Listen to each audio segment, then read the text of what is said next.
నమో తస్స భగవతో అర్హతో సమ్మా సంబుద్ధస్స. ఉదాహరణ గాథల్లోని విశాఖ సూత్రం గురించి చెప్పుకుందాం. అలాగే ముఖ్యంగా మనకి ప్రియమైన దూరం అయినప్పుడు దుఃఖం కలుగుతుంది. వాటికి సంబంధించిన యథార్థ సత్యాన్ని భగవానుడు కొన్ని సూత్రాల్లో చెప్పడం జరిగింది. ఒక సూత్రంలో ఒక స్టోరీ ఉంటుంది. అదేంటంటే, భగవానుడు తెల్లవారుజామున తన మైత్రి చిత్తంతో లోకాన్ని పరికించి చూస్తాడు.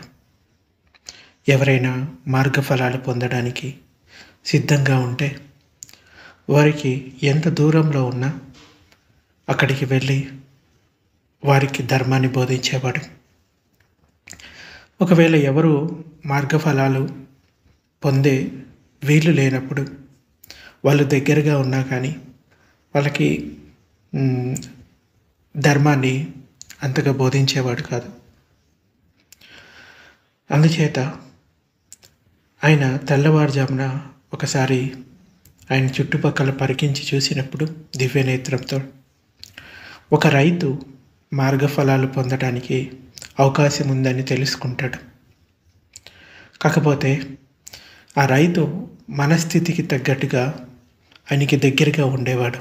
అంటే ప్రతిరోజు భిక్షాటనకి వెళ్ళి వస్తూ ఉన్నప్పుడు ఆ రైతు పొలంలో పని చేసుకుంటూ ఉండేవాడు. అప్పుడు భగవానుడు ఆ రైతు పని చేసుకునే చోట ఒకసారి ఆగి ఎలా ఉన్నావు అని కుశల ప్రశ్నలు ఆ రైతుని అడిగేవాడు. ఆ రైతు కూడా చాలా సంతోషంతో భగవానుడు నన్ను క్షేమ సమాచారాలు అడుగుతున్నాడు, ఈయన చాలా గొప్పవాడు అని మనసులో ఒక మైత్రి భావం అనేది ఆ రైతుకు కూడా ఏర్పడింది. ఆ తర్వాత మామూలుగా పంట వేయాలంటే ఏం చేస్తారు? ఫస్ట్ నేలను దున్నుతారు, ఆ తర్వాత నీరు పెడతారు, తర్వాత విత్తనాలు వేసి మొలకలు వచ్చిన తర్వాత దానికి మళ్ళీ నీళ్ళు పెడతారు. ఇదంతా వ్యవసాయంలో ఒక భాగం కదా. అయితే ఈ నేల దున్నే సమయం నుంచి భగవానుడు ప్రతిరోజు భిక్షాటనికి వెళ్ళి వచ్చేటప్పుడు ఆ రైతు దగ్గర ఒక క్షణం ఆగి జస్ట్ కనపడి అలా వెళ్ళిపోయేవాడు అనమాట. అలాగా ఆ రైతు చాలా మైత్రిభావంతో భగవానుడి పట్ల ఉండేవాడు. ఇలా అనుకుంటాడు రైతు, నా ఈ పండిస్తున్న పొలంలో మొదటి పంట ఎప్పుడైతే వస్తుందో దాని నుంచి భగవానుడికి అంటే ఆ బియ్యం తీసి దాన్ని ఆహారంగా చేసి భగవానుడిని భిక్షకి మా ఇంటికి ఆహ్వానించాలి అని అనుకుంటాడు. ఇదే మనసులో ఉంటుంది పంట వేసినప్పటి నుంచి కూడా. ఎలాగైనా ఈ పంట వచ్చిన తర్వాత భగవానుడికి నేను భిక్షాటన ఇస్తాను అని. అలాగే ఆ పంట వేసినప్పటి నుంచి కూడా రైతు చాలా ఆశ పెట్టుకుంటాడు కదా. అంటే ఇన్ని రోజుల తర్వాత నా పంట చేతికి వస్తుంది, ఆ తర్వాత ఇది జరుగుతుంది అని కొంత భవిష్యత్తు గురించి ఆలోచిస్తూ ఉంటాడు. అయితే అనుకోకుండా ఒకసారి అంటే ఆల్మోస్ట్ పంట చేతికి వచ్చేసింది, కుప్పలు చేసి పెట్టారు అనుకోండి. ఆ తర్వాత రేపు ఉదయమే వాటిని తీసుకెళ్దాము అనుకుంటారు. కానీ అనుకోకుండా ఆ రోజు రాత్రి బాగా వర్షం పడి అవన్నీ కూడా తడిసి పాడైపోతాయి. ఆ రైతు వచ్చి చూసేసరికి అవన్నీ కూడా అసలు ఉపయోగించుకోవడానికి వీలు లేని స్థితిలో ఉంటుంది పంట. అది చూసి రైతు చాలా బాధపడతాడు, దుఃఖపడతాడు, ఏడుస్తూ ఉంటాడు. భగవానుడు తన దివ్యనేత్రంతో ఈరోజు ఎవరైనా మార్గఫలాలు పొందడానికి సిద్ధంగా ఉన్నారా అని లోకాన్ని పరికించి చూసినప్పుడు ఆ రైతు శ్రోతాపన్న స్థితిని పొందే అవకాశం ఉందని గమనిస్తాడు. అయితే ఆ రైతు ఉండే ఇంటికి భగవానుడు బయలుదేరుతాడు. అప్పటికే ఆ కుటుంబం ఎంతో దుఃఖంలో ఉంటుంది. ఎందుకంటే పంట మొత్తం కూడా పాడైపోయింది కాబట్టి. అప్పుడు భగవానుడు ఆ రైతు దగ్గరికి వెళ్ళి భగవానుడిని చూసి అతను భగవానుడి కోసం ఒక ఆసనాన్ని వేయించి కూర్చోమని చెప్తాడు. ఆ తర్వాత భగవానుడు అతడికి ధర్మోపదేశం చేస్తాడు. నిజానికి ఆ రైతు ఎందుకు దుఃఖపడుతున్నాడు? తన పంట పోయిందని. ఒకవేళ పంట చేతికి వస్తే ఆ రైతు చాలా సంతోషపడతాడు. భగవానుడు అనుకుంటే ఆయన ఎంతోమంది రాజులు తెలుసు, ఎంతోమంది ధనవంతులు ఆ నగరంలోనో లేకపోతే గ్రామంలో ఉండేవాళ్ళు చాలామంది ఉపాసకులు ఉన్నారు. ఒక మాట భగవానుడు వారికి చెప్తే వీళ్ళ పంట ఏదైతే ఉందో దానికి తగినట్టుగా అంటే ఆ బియ్యాన్నో లేకపోతే వడ్లునో తిరిగి ఆ రైతుకు ఇచ్చేయచ్చు, అతని దుఃఖాన్ని పోగొట్టచ్చు. కానీ భగవానుడు ఎప్పుడూ కూడా ధర్మం ప్రకారమే చూస్తాడు. అంటే భౌతికంగా ఇప్పుడు కేవలం పంటని వేస్తే, అంటే కేవలం బియ్యాన్ని వేస్తే ఇప్పటికి మాత్రమే సంతోషం, అది కూడా భౌతిక విషయాల మీద సంతోషం. భౌతిక విషయాలన్నీ కూడా మార్పు చెందేవే, అనిత్యమైనవి. అందుచేత భగవానుడు అతడికి ధర్మాన్ని బోధించాలి అని ఇలా చెప్తాడు ఆ రైతుకి. గృహపతి, నువ్వు ఈ పంట పోయినందుకు దుఃఖపడట్లేదు. ఎందుకంటే నువ్వు పుట్టినప్పటి నుంచి కూడా చూస్తూ ఉన్నావు, ఎన్నోసార్లు వానలు పడి పంటలు పోయి నష్టపోయిన విషయాలు జరుగుతూ ఉంటాయి. అయితే ఈ పంట పోయినందుకు నువ్వు దుఃఖపడట్లేదు. నువ్వు దేనికి దుఃఖపడుతున్నావంటే ఆ పంట మీద ఉన్న తృష్ణ వలన దుఃఖపడుతున్నావు.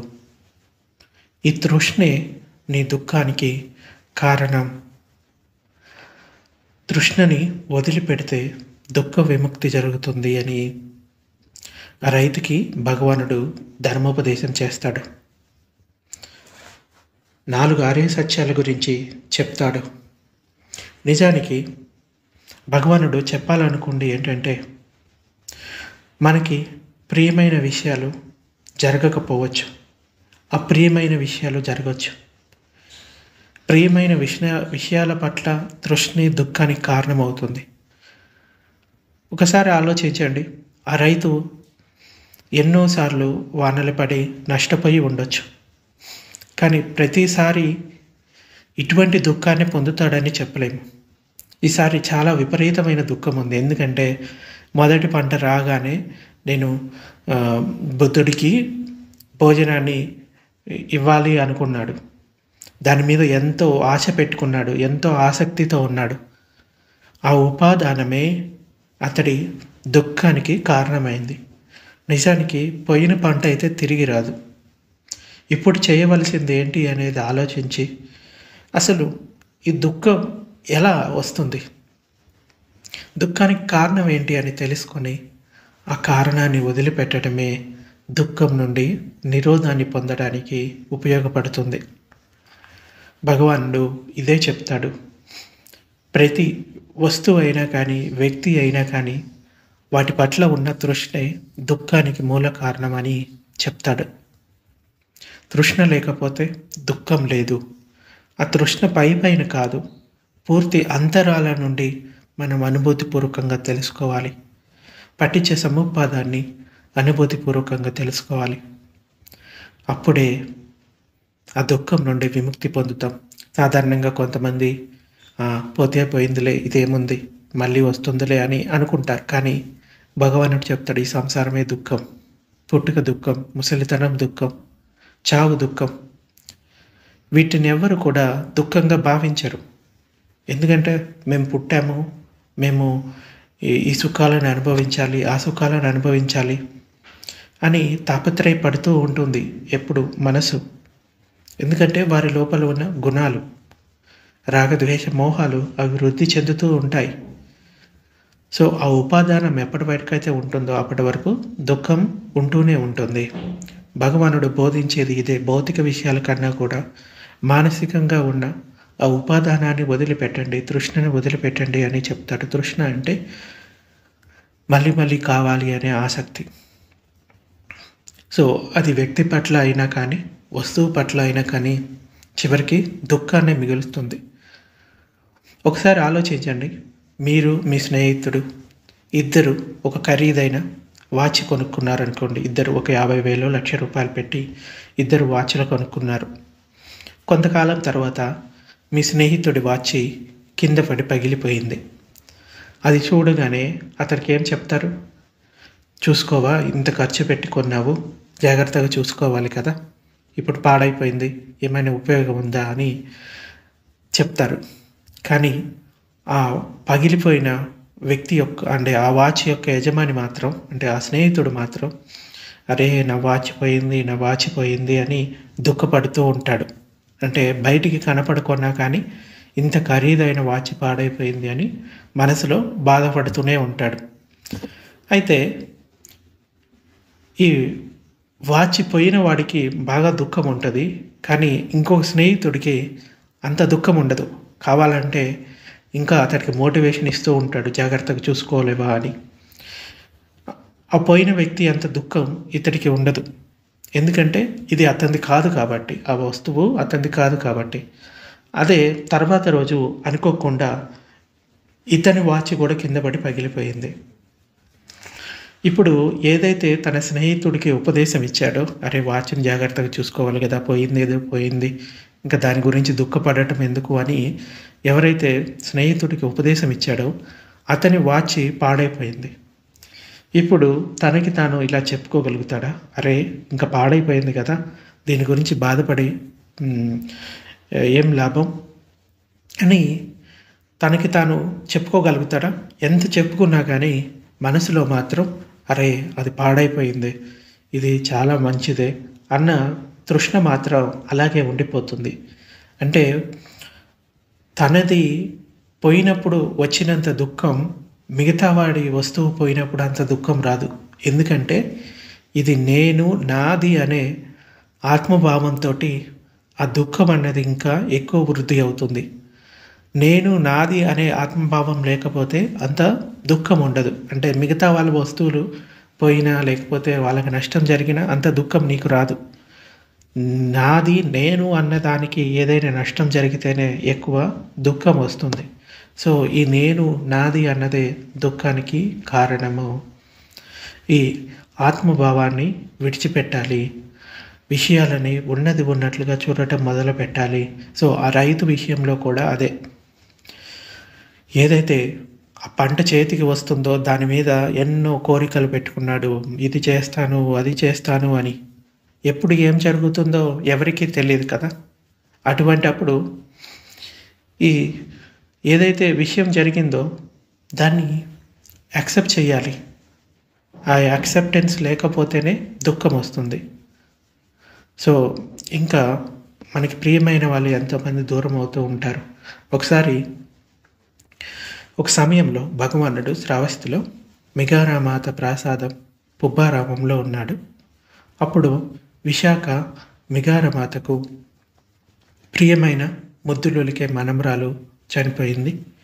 అప్పుడు విశాఖ మిగారమాత తడి బట్టలతో, తడి వెంట్రుకలతో పట్టపగలు భగవానుని వద్దకు చేరుకొని భగవానునికి నమస్కరించి ఒక పక్కన కూర్చున్న విశాఖ మాతతో భగవానుడు ఇలా అన్నాడు, విశాఖ, పట్టపగలు ఎండలో తడి బట్టలతో, తడి వెంట్రుకలతో ఎక్కడి నుండి వచ్చావు?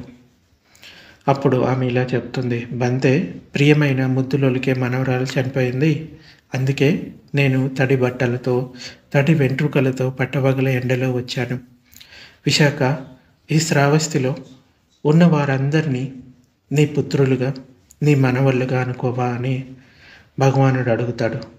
బంతే, శ్రావస్తిలో ఉన్న వారందరినీ నా కొడుకులు, మనవళ్ళు అనే అనుకుంటాను నేను. అయితే విశాఖ, శ్రావస్తిలో రోజుకెందరు మనుషులు చనిపోతారు అని విశాఖ మాతను అడుగుతాడు. బంతే, శ్రావస్తిలో రోజుకు 10 మంది చనిపోతారు. 9 మంది, 8 మంది, 7 బంతే, 6 బంతే, 5 బంతే, 4 బంతే, 3 బంతే. రోజుకి 2 మనుషులు చనిపోతూ ఉంటారు. లేకపోతే ఒక్క మనిషి అయినా కానీ శ్రావస్తులో చనిపోతూ ఉంటారు. ఎప్పుడు శ్రావస్తులో మనుషులు చనిపోతూనే ఉంటారు. అయితే విశాఖ, నువ్వేమంటావు? నీవెప్పుడు పొడి బట్టలతో, పొడి వెంట్రుకలతో ఉండజాలవు కదా. అంటే ఇందాక అడిగాడు కదా భగవానుడు, ఈ శ్రావస్తులో ఉన్న వాళ్ళంతా నీ కొడుకులు, నీ మనవలు, మనవరాళ్ళు అయితే కనుక నీకు ఇష్టమేనా అంటే, అవును బంతే నాకు ఇష్టమే అన్నది. అప్పుడు మరి శ్రావస్తులో రోజుకి ఎవరో ఒకరు చనిపోతూనే ఉంటారు కదా. ఒకళ్ళు అయి ఉండొచ్చు, 10 మంది అయి ఉండొచ్చు, లేకపోతే ఇంకా ఎక్కువ కూడా అయి ఉండొచ్చు. అయితే నువ్వెప్పుడు పొడి బట్టలతో, పొడి వెంట్రుకలతో ఉండజాలవు కదా అని చెప్తాడు. అంతమంది పుత్రులు, మనవళ్ళు నాకు వద్దు బంతే, నాకున్న వాళ్ళు చాలు అని చెప్తుంది విశాఖమాత. ఇది విన్న తర్వాత అయితే భగవానుడు ఇలా చెప్తాడు, విశాఖ, 100 ప్రియమైనవి ఉంటే 100 దుఃఖాలు ఉంటాయి. 90 ప్రియాలు ఉంటే 90 దుఃఖాలు ఉంటాయి. 80 ప్రియాలు ఉంటే 80 దుఃఖాలు ఉంటాయి. 70 ప్రియాలు ఉంటే 70 దుఃఖాలు. 60 ప్రియమైనవి ఉంటే 60 దుఃఖాలు. 50 ప్రియమైనవి ఉంటే 50 దుఃఖాలు. 30 ప్రియమైనవి ఉంటే 30. 10 ప్రియమైనవి ఉంటే 10. 5 ప్రియమైనవి ఉంటే 5 దుఃఖాలు. ఇంకా ఒక్క ప్రియమైన ఉంటే ఒక్క దుఃఖము. అసలు ప్రియమైనవి లేకపోతే, అంటే ప్రియమైన ఒక ప్రియం ఉంటే ఒక దుఃఖం. ప్రియాలు అసలే లేని వారికి దుఃఖమే లేదు. వారు శోకం లేనివారు, దుమ్ము లేనివారు, ఆయాసం లేనివారు అవుతారు. అప్పుడు భగవానుడు ఈ విషయాన్ని చెప్తూ ఒక ఉదాహరణని వెలువరించాడు. లోకంలో దుఃఖాలు, పరిదేవనాలన్నీ ప్రియాన్ని అనుసరించే ఉన్నాయి. ప్రియం లేకపోతే అవి కలగనే కలగవు. లోకంలో ప్రియమేది లేనివారు సుఖంగా, శోకరహితంగా ఉంటారు. అందుకని అశోకాన్ని, విరజాన్ని పొందాలనుకునేవారు లోకంలో దేనిని ప్రియంగా తలుచుకుందురుగాక అని చెప్తాడు. ఆ రైతు విషయంలో కూడా మనకి చూస్తే, అతడికి ప్రియమైనది, ఎంతో ఆసక్తితో ఉన్నది, అది దూరమైనప్పుడు దుఃఖం వాటంతటదే వచ్చింది. అసలు ప్రియమైనవి లేనివారు అర్హంతులు, వాళ్ళకి ప్రియము లేదు, అప్రియము లేదు. ఆ అర్హంత స్థితిని పొందడానికి ప్రయత్నించాలి. ఇంకా కొన్ని ఉదాహరణలు కూడా ఇచ్చాడు. మనం ప్రియమైన వాటిని ఎన్నెన్నిసార్లు కోల్పోయామో, ఎన్నెన్ని జన్మల్లో ఎంతెంత దుఃఖాన్ని పొందామో భగవానుడు కొన్ని ఉపమానాలతో చెప్పాడు. ఈరోజు ప్రవచనం కొంచెం దీర్ఘంగా ఉంటుంది, అంటే పెద్దదిగా ఉంటుంది. అయినా కూడా దీంట్లో చాలా మంచి ఇన్ఫర్మేషన్ అయితే ఉంటుంది. చివరి వరకు వినడానికి ప్రయత్నించండి. ఒక సమయంలో భగవానుడు శ్రావస్తిలో జేతవనంలో అనాథ పిండికుడి ఆరామంలో ఉంటున్నాడు. అక్కడ భగవానుడు భిక్షువులారా అని పిలిచాడు. బదంతా అని ఆ భిక్షువులు భగవానునికి బదులు పలికారు. భగవానుడు ఇలా అన్నాడు, భిక్షువులారా, ఈ సంసారానికి ఆది తెలియదు, పూర్వాంతం తెలియదు. ఆది అంటే ఎప్పుడు స్టార్ట్ అయింది, ఎక్కడ స్టార్ట్ అయిందో అది తెలియదు. కానీ పూర్వాంతం కూడా తెలియదు, అంటే అంతం కూడా తెలియదు. అవిద్యచే ఆవరించబడిన ప్రాణులు తృష్ణ బంధనాలచే కట్టబడి తిరుగుతూ ఉంటారు. భిక్షువులారా, ఒకడు ఈ జంబూ ద్వీపంలో, భారతదేశాన్ని జంబూ ద్వీపం అని కూడా పిలుస్తారు, ఈ జంబూ ద్వీపంలోని గడ్డిని, కట్టెలను, కొమ్మలను, ఆకులను 4 అంగుళాల ముక్కలుగా నరికి కుప్పగా చేర్చి, ఇది నా తల్లి, ఇది నా తల్లి యొక్క తల్లి అని లెక్కించాడు అనుకోండి. ఆ తల్లి ఇంకా ఆ తల్లి యొక్క తల్లి లెక్కింపు ముగియదు, కానీ ఆ ముక్కలు మాత్రం అయిపోతాయి. ఎందుకలా భిక్షువులారా? ఈ సంసారానికి ఆది లేదు, అంటే ఆది తెలియదు, ఎక్కడ మొదలైందో తెలియదు, పూర్వాంతం తెలియదు. అవిద్యచే ఆవరించబడిన ప్రాణులు తృష్ణ బంధనాలచే కట్టుబడి తిరుగుతూ ఉంటారు. అంతటి దీర్ఘకాలం భిక్షువులారా, మీరు దుఃఖాన్ని అనుభవిస్తూ, పరితాపాన్ని అనుభవిస్తూ, విపత్తులను అనుభవిస్తూ, శ్మశానాలను నింపివేశారు. భిక్షువులారా, ఇప్పుడైనా అన్ని సంస్కారాల నుండి నిర్వేదాన్ని పొందండి. చాలు, ఇకనైనా విరక్తులు కండి. చాలు, ఇకనైనా విముక్తులు కండి అని చెప్తున్నాడు. అంటే ఈ జంబూ ద్వీపంలో ఉన్న కొమ్మల్ని, ఆకుల్ని, గడ్డిని వాటిని 4 అంగుళాలుగా చేర్చి ఒక కుప్పగా వేసిన ఆ కుప్ప తొందరగా పూర్తవుతుంది. కానీ మీరు ఎన్ని జన్మలు ఎన్ని తల్లి గర్భంలో పుట్టారో వాళ్ళని లెక్క వేస్తే ఆ లెక్క మాత్రం ఎప్పటికీ ముగియదు అని చెప్తున్నాడు. ఇంకా ఇదే విషయాన్ని ఇంకొక ఉపమానంతో భగవానుడు చెప్తున్నాడు. భిక్షువులారా, ఒకడు ఈ భూమిని రేగిపండంతా ముద్దలుగా చేసి కుప్పగా చేర్చి ఇది నా తండ్రి, ఇది నా తండ్రి అని లెక్కించాడు అనుకోండి. ఆ తండ్రి ఇంకా తండ్రి యొక్క తండ్రి లెక్కింపు ముగియదు, కానీ ఆ ముద్దలు మాత్రం అయిపోతాయి. ఎందుకలా భిక్షువులారా? ఈ సంసారానికి ఆది తెలియదు, పూర్వాంతం తెలియదు. అవిద్యచే ఆవరించబడిన ప్రాణులు తృష్ణ బంధనాలచే కట్టబడి తిరుగుతూ ఉంటారు. అంతటి దీర్ఘకాలం భిక్షువులారా, మీరు దుఃఖాన్ని అనుభవిస్తూ, పరితాపాన్ని అనుభవిస్తూ, విపత్తులను అనుభవిస్తూ, శ్మశానాలను నింపివేశారు. భిక్షువులారా, చాలు, ఇప్పుడైనా అన్ని సంస్కారాల నుండి నిర్వేదాన్ని పొందండి. చాలు, ఇకనైనా విరక్తులు కండి. చాలు, ఇకనైనా విముక్తులు కండి అని చెప్తున్నాడు.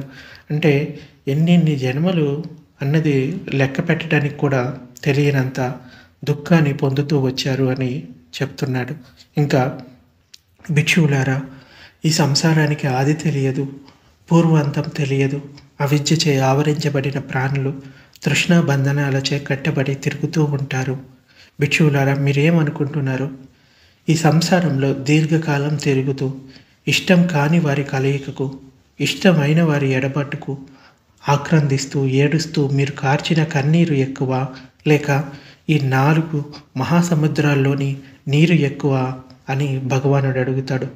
అప్పుడు భిక్షువులు ఇలా చెప్తారు: బంతే, భగవానుడు బోధించిన ధమ్మాన్ని మేము తెలుసుకున్నంతలో ఈ సంసారంలో దీర్ఘకాలం తిరుగుతూ ఇష్టం కాని వారి కలయికకు, ఇష్టమైన వారి ఎడబాటుకు ఆక్రందిస్తూ ఏడుస్తూ మేము కార్చిన కన్నీరే ఎక్కువ. అంటే 4 సముద్రాలంతా దానికన్నా ఎక్కువ కన్నీరు ఎన్నెన్నో జన్మల్లో కారుస్తూ వచ్చాము. దానికన్నా ఈ 4 మహాసముద్రాల్లోని నీరు ఎక్కువ కాదు అని చెప్తాడు. అప్పుడు భగవానుడు, సాధు భిక్షువులారా, మీరు నేను ఉపదేశించిన ధమ్మం ప్రకారం ఈ సంసారంలో దీర్ఘకాలం తిరుగుతూ ఇష్టం కాని వారి కలయికకు, ఇష్టమైన వారి ఎడబాటుకు ఆక్రందిస్తూ ఏడుస్తూ మేము కార్చిన కన్నీరు ఎక్కువ, దానికన్నా ఈ 4 మహాసముద్రాల్లోనే నీరు ఎక్కువ కాదు అని తెలుసుకోవడం చాలా మంచిది. భిక్షువులారా, చాలా కాలం మీరు తల్లుల మరణాన్ని అనుభవించారు. అలా తల్లుల మరణాన్ని అనుభవిస్తూ ఇష్టం లేని వారి కలయికకు, ఇష్టమైన వారి ఎడబాటుకు ఆక్రందిస్తూ రోధిస్తూ మీరు కార్చిన కన్నీటి కన్నా ఈ 4 మహాసముద్రాల్లో నీరు ఎక్కువ కాదు. తండ్రుల మరణాన్ని అనుభవిస్తూ, ఇంకా సోదరుల మరణాన్ని, పుత్రుల మరణాన్ని అనుభవిస్తూ, ఇంకా పుత్రికల మరణాన్ని అనుభవిస్తూ, బంధువుల నష్టాన్ని అనుభవిస్తూ, ధన నష్టాన్ని అనుభవిస్తూ వచ్చారు. భిక్షువులారా, దీర్ఘకాలం రోగ బాధలను అనుభవించారు.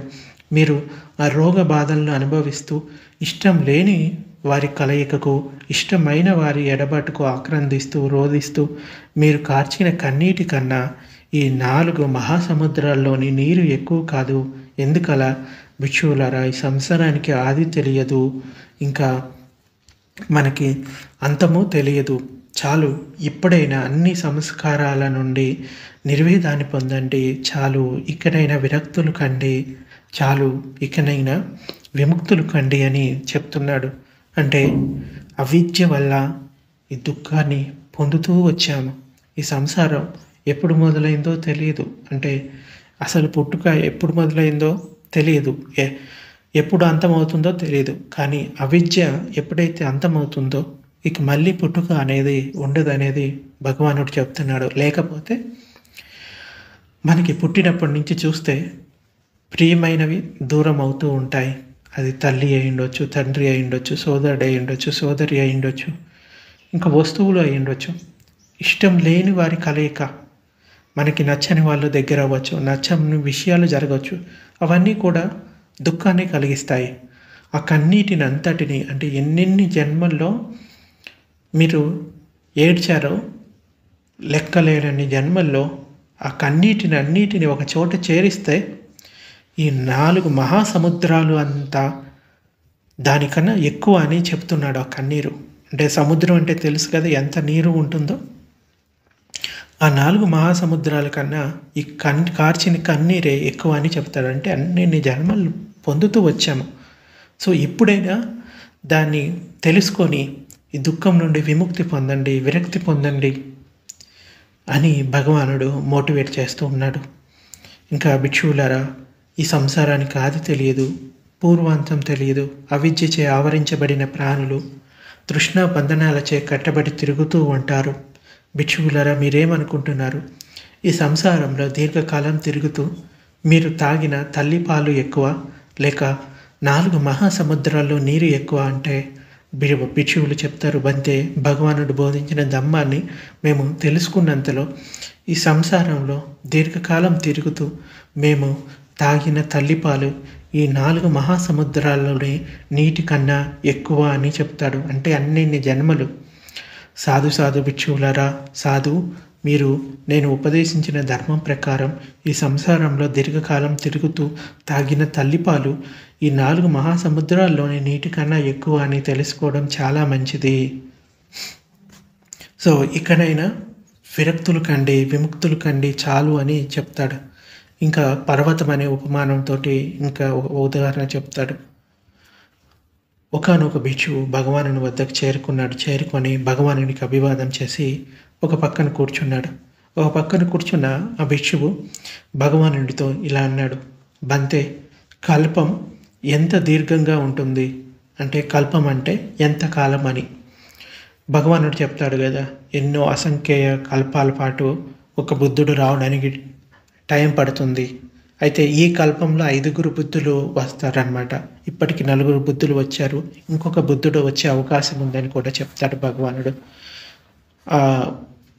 భవిష్యత్తులో వచ్చే బుద్ధుడి పేరు మైత్రేయ బుద్ధ అని కూడా మనకి త్రిపిటకంలో కనబడుతుంది. అయితే ఈ కల్పం అంటే ఎంతకాలం?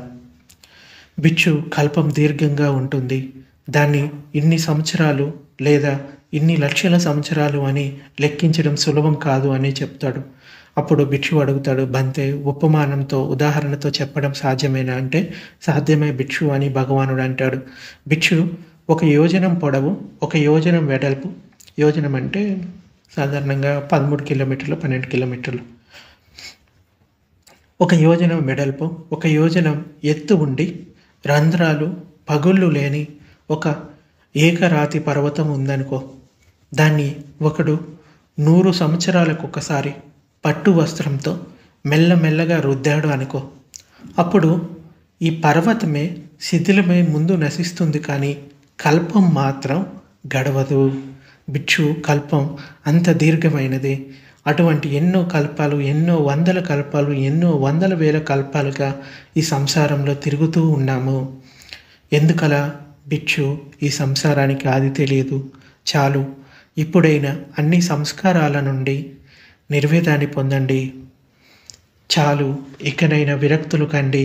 చాలు, ఇకనైనా విముక్తులు కండి అని చెప్తాడు. ఇంకొక సుత్త, ఒకానొక భిక్షువు భగవానుని వద్దకు చేరుకొని అభివాదం చేసి ఒక పక్కన కూర్చొని ఆ భిక్షువు భగవానుడితో ఇలా అంటారు, బంతే కల్పం ఎంత దీర్ఘంగా ఉంటుంది? భిక్షు కల్పం దీర్ఘంగా ఉంటుంది, దాన్ని ఇన్ని సంవత్సరాలు, ఇన్ని లక్షల సంవత్సరాలని లెక్కించడం సులభం కాదు అని చెప్తాడు. బంతే ఉపమానంతో చెప్పడం సాధ్యమేనా అని ఆ భిక్షువు అడిగితే సాధ్యమే భిక్షు అని భగవానుడు చెప్తాడు. భిక్షు 1 యోజనం పొడవు, 1 యోజనం వెడల్పు, 1 యోజనం ఎత్తు ఇనుప గోడలతో ఒక నగరం ఉందనుకో. దానిలో నిండా ఆవాలు నింపబడి ఉంటాయి. దాని నుండి ఒకడు 100 సంవత్సరాలకు ఒకసారి ఒక ఆవగింజను తీస్తాడు అనుకో. అప్పుడు ఆ ఆవాలే ముందు అయిపోతాయి, కానీ కలప మాత్రం గడవదు. అంటే ఆవాలు అంటే ఎంత చిన్న సైజు ఉంటాయో తెలుసు కదా. సో ఆ ఉపమానంతో చూసుకుంటే మనకి కల్పం అన్నది ఎంత దీర్ఘకాలమో మనకి భగవానుడు చెప్తున్నాడు. సో కల్పం అంత దీర్ఘమైంది. అటువంటి ఎన్నో కల్పాలు, ఎన్నో వందల కల్పాలు, ఎన్నో వందల వేల కల్పాలు ఈ సంసారంలో తిరుగుతూ ఉన్నాము. ఎందుకలా పిచ్చు? ఈ సంసారానికి ఆది తెలియదు, అంతం తెలియదు. చాలు, ఇకనైనా విరక్తులు కండి, విముక్తులు కండి అని భగవానుడు చెప్తాడు. ఇంకొక ఉపమానం ఉంది. ఒక భిక్షువు భగవానుడి వద్దకు వచ్చి భగవానుడితో ఇలా అంటారు, బంతే గడిచిన జరిగిపోయిన కల్పాలు ఎన్ని అని అడుగుతాడు. అప్పుడు భగవానుడు, భిక్షువులారా, చాలా కల్పాలు గడిచిపోయాయి, జరిగిపోయాయి. ఇన్ని కల్పాలు అని, ఇన్ని వందల కల్పాలు అని, ఎన్ని వందల వేల కల్పాలు అని వాటిని లెక్కించడం సులభం కాదు. బంతే ఉపమానంతో చెప్పడం సాధ్యమేనా? భిక్షువులారా, సాధ్యమే అని భగవానుడు అంటాడు. భిక్షువులారా, ఇక్కడ 100 సంవత్సరాల ఆయువు కలిగి 100 సంవత్సరాలు జీవించే 4 శిష్యులు ఉన్నారనుకోండి. వారు ప్రతిరోజు 100,000 కల్పాలను జ్ఞాపకం చేసుకుంటున్నారనుకోండి. వారు వాటిని పూర్తిగా జ్ఞాపకం చేసుకోకముందే ఈ 100 సంవత్సరాల ఆయువు కలిగిన 100 సంవత్సరాలు జీవించిన 4 శిష్యులు చనిపోతారు. అంటే అన్ని కల్పాల జ్ఞాపకాలు, అంటే రోజుకి 100 సంవత్సరాల, అంటే 100,000 కల్పాలను జ్ఞాపకం చేసుకున్నారనుకోండి ప్రతిరోజు. వాళ్ళ 100 సంవత్సరాల జీవితం కంప్లీట్ అయినా కానీ ఈ జ్ఞాపకాలు మాత్రం కంప్లీట్ అవ్వవు, అన్నన్ని జన్మలు పొందారు అని చెప్తున్నాడు. సో ఆ 4 శిష్యులు చనిపోతారు 100 సంవత్సరాలు జీవించి. భిక్షువులారా, చాలా కల్పాలు గడిచిపోయాయి, జరిగిపోయాయి.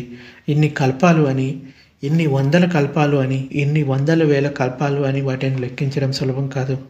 ఎందుకలా భిక్షు? ఈ సంసారానికి ఆది తెలియదు, అంతం తెలియదు. చాలు, ఇకనైనా విరక్తులు కండి, విముక్తులు కండి అని చెప్తాడు. ఇంకొక ఉదాహరణ. రాజగృహంలో వేణువనంలో ఉంటున్నాడు భగవానుడు. అప్పుడు ఒకానొక బ్రాహ్మణుడు భగవానుని వద్దకు చేరుకొని భగవానుణ్ణి కుశల ప్రశ్నలు అడిగాడు. కుశల ప్రశ్నలు పూర్తి చేసుకొని ఒక పక్కన కూర్చున్నాడు. ఒక పక్కన కూర్చున్న ఆ బ్రాహ్మణుడు భగవానుడితో ఇట్లా అన్నాడు, శ్రీమాన్ గౌతమ, గడిచిన జరిగిపోయిన కల్పాలు ఎన్ని? ఇప్పుడు భగవానుడు ఇలా చెప్తాడు, బ్రాహ్మణ, చాలా కల్పాలు గడిచిపోయాయి, జరిగిపోయాయి. ఇన్ని కల్పాలు అని, ఇన్ని వందల కల్పాలు అని, ఇన్ని వందల వేల కల్పాలు అని వాటిని లెక్కించడం సులభం కాదు. గౌతమ, ఉపమానంతో చెప్పడం సాధ్యమేనా అని బ్రాహ్మణుడు అడుగుతాడు. అవును బ్రాహ్మణ, సాధ్యమే అని భగవానుడు చెప్తాడు.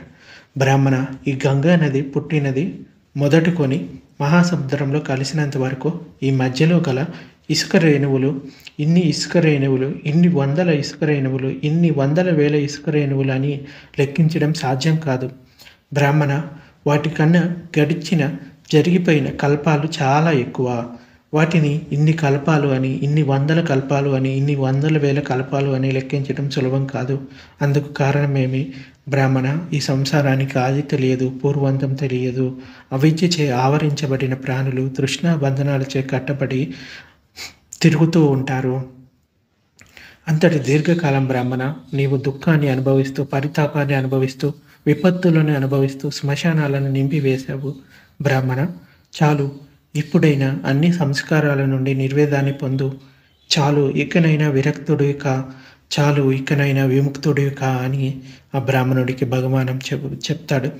ఆ బ్రాహ్మణుడు ఇలా చెప్తాడు, నేటి నుండి నా ప్రాణాలు ఉన్నంత వరకు నన్ను శరణు పొందిన ఉపాసకుడిగా గుర్తుంచుకోండి అని ఆ బ్రాహ్మణుడు చెప్తాడు. ఇంకొక ఉదాహరణ ఉంది. భిక్షువులారా, ఈ సంసారానికి ఆది తెలియదు, పూర్వాంతం తెలియదు. అవిద్యచే ఆవరించబడిన ప్రాణులు తృష్ణా బంధనాలచే కట్టబడి తిరుగుతూ ఉంటారు. భిక్షువులారా, ఆకాశంలోకి విసరబడిన కర్ర తన మొదలు మీదనైనా పడుతుంది, పక్క మీదనైనా పడుతుంది, చివర మీదనైనా పడుతుంది. అదేవిధంగా భిక్షువులారా, విద్యచే ఆవరించబడిన ప్రాణులు తృష్ణా బంధనాలచే కట్టబడి తిరుగుతూ స్వయంగానే ఈ లోకం నుండి పరలోకానికి వెళ్తారు. స్వయంగానే పరలోకం నుండి ఈ లోకానికి వస్తారు. అందుకు కారణం ఏంటి? భిక్షువులారా, ఈ సంసారానికి ఆది తెలియదు, అంతం తెలియదు. చాలు, ఇకనైనా విరక్తులు కండి, విముక్తులు కండి అని భగవానుడు చెప్తాడు. ఇంకొక ఉదాహరణ, ఒక సమయంలో భగవానుడు రాజగృహలో గిజ్జకూట పర్వతం మీద ఉంటున్నాడు. అక్కడ భగవానుడు భిక్షువులారా అని పిలిచాడు. ఆ భిక్షువులు బదంతా అని బదులు పలికారు. ఇప్పుడు భగవానుడు ఇట్లా అన్నాడు, భిక్షువులారా, ఈ సంసారానికి ఆది తెలియదు, పూర్వాంతం తెలియదు.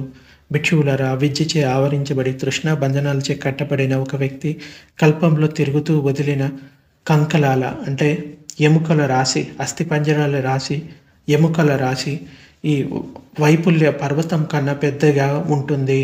అంటే ఒక కల్పంలో మనిషి అనే కాదు, ఒక ప్రాణి పుట్టి చనిపోతూ ఉన్నాడు అనుకోండి. ఆ ఎముకలన్నీ ఒక చోట చేరిస్తే ఈ వైపుల్య పర్వతం అంటే చాలా పెద్దది. ఆ పర్వతం కన్నా చాలా పెద్దగా ఉంటుంది ఈ కంకలాల రాశి అంటే ఈ ఎముకల రాశి. ఎవరైనా దాన్ని ఒక చోట చేరిస్తే ఈ సంగ్రహం నశించదు. అందుకు కారణం ఏంటి?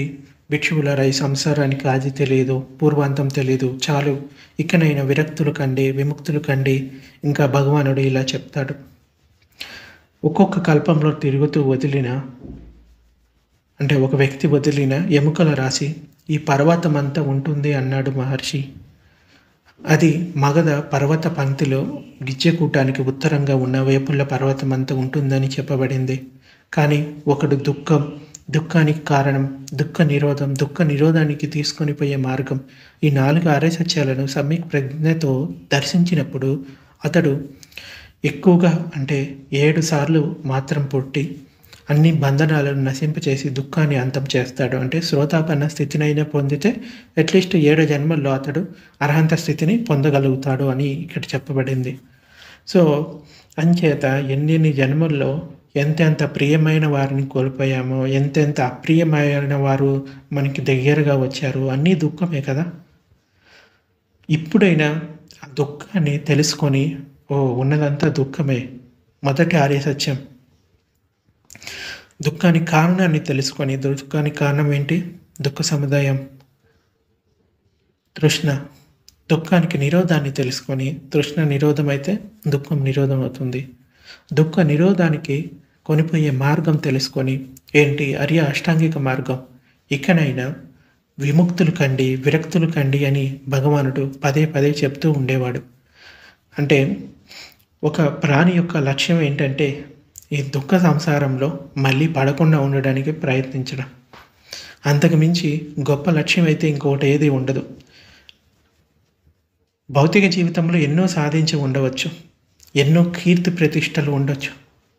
కానీ అవన్నీ కూడా కొంతకాలమే ఉంటాయి. మళ్ళీ ఇంకొక పుట్టుక ఉంటుంది. ఎప్పటి వరకైతే అవిద్య మన లోపల ఉంటుందో ఆ విద్యను తొలగించుకోకుండా మీరు ఎన్ని గొప్ప పనులు చేసినా, అంటే మంచి పనులు చేస్తే పుణ్యాన్ని సంపాదించుకుంటారు. ఆ పుణ్యం మళ్ళీ మిమ్మల్ని సుగతుల వైపు తీసుకెళ్తుంది. అది కూడా అనిత్యమైనవే. అంటే దేవతా లోకాల్లో పుట్టడం, స్వర్గలోకాల్లో పుట్టడం, అది కూడా అనిత్యమైనదే. పాపకర్మాలు చేస్తేనేమో అధోలోకాల్లో వెళ్ళిపోతారు. అక్కడ ఎంతో దుఃఖాన్ని అనుభవించవలసి వస్తుంది. భగవానుడు ఏం చెప్తాడో ఒకసారి విని అర్థం చేసుకోవాలి. ఆయన ఏం చెప్తాడంటే, ప్రస్తుత జీవితంలో దుఃఖాన్ని అంతం చేసుకోవడానికి ప్రయత్నించండి. భవిష్యత్తు ఎలా ఉంటుందో మనకు తెలియదు. ఎప్పుడు మోక్షం లభిస్తుందని వేచి చూడకండి.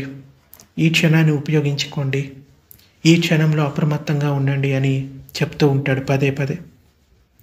అందుకోసమే వీలైనంత శీలాన్ని ఆచరించండి. మనసులోని కల్మశాలను పోగొట్టుకోవడానికి ప్రయత్నించండి. ఇంతకు మించిన లక్ష్యం అయితే వేరే ఇంకేది ఉండదు. తనను తాను గెలవడమే భగవానుడు బోధించే బోధన. మిగతావన్నీ కూడా అంత గొప్ప ఫలితాన్ని ఇవ్వవు అని చెప్తాడు.